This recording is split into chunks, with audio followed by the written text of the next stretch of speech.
So I just got through watching the Just Have a Think video on small modular reactors, and actually it was a video I was ready to yell at the screen, because you probably know I've been working on this nuclear project, and I was prepared to say, oh, he's getting it all wrong. Well, there's still parts I disagree with, and I'll get into that towards the end of the video. I think the crux of the issue, if for a lot of folks when they're talking about nuclear reactors, is he kept throwing out this 2030 date. If we're going to be solving the problem in the 2030s, reactors are too late.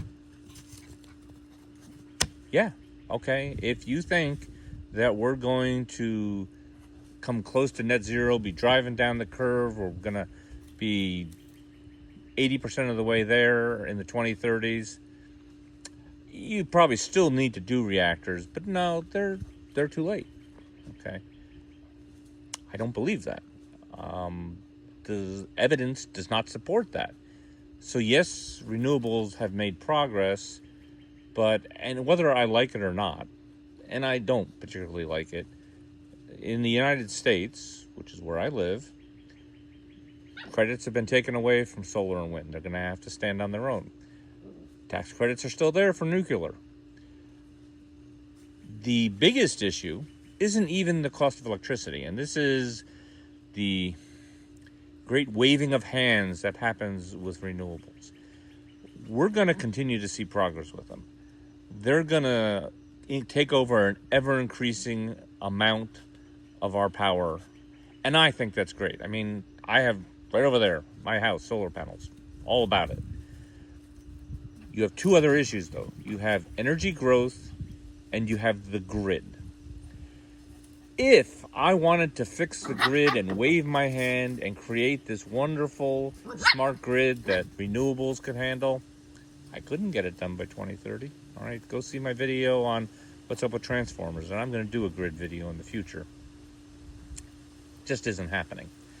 And where a lot of the small modular reactor fits in this discussion is replacing, and in particular, natural gas, which provides today that swingability for the grid that you need so that you don't have blackouts.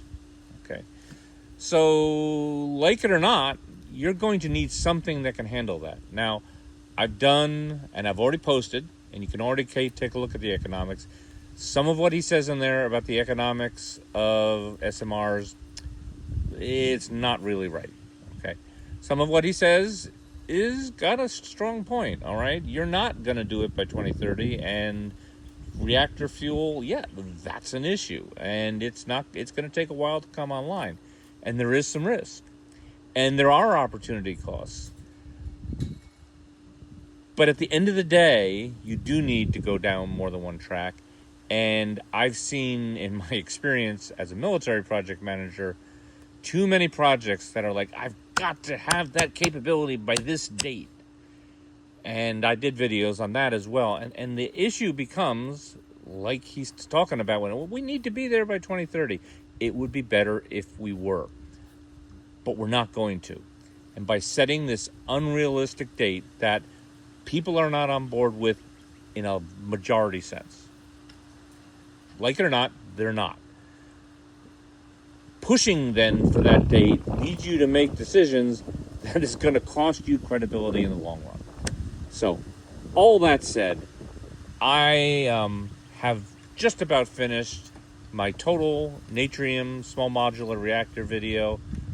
So I am not talking out my ass. I have a clue, right? And I did this as part of a graduate course at Penn State. So I hope you take the time to listen to it when it comes out.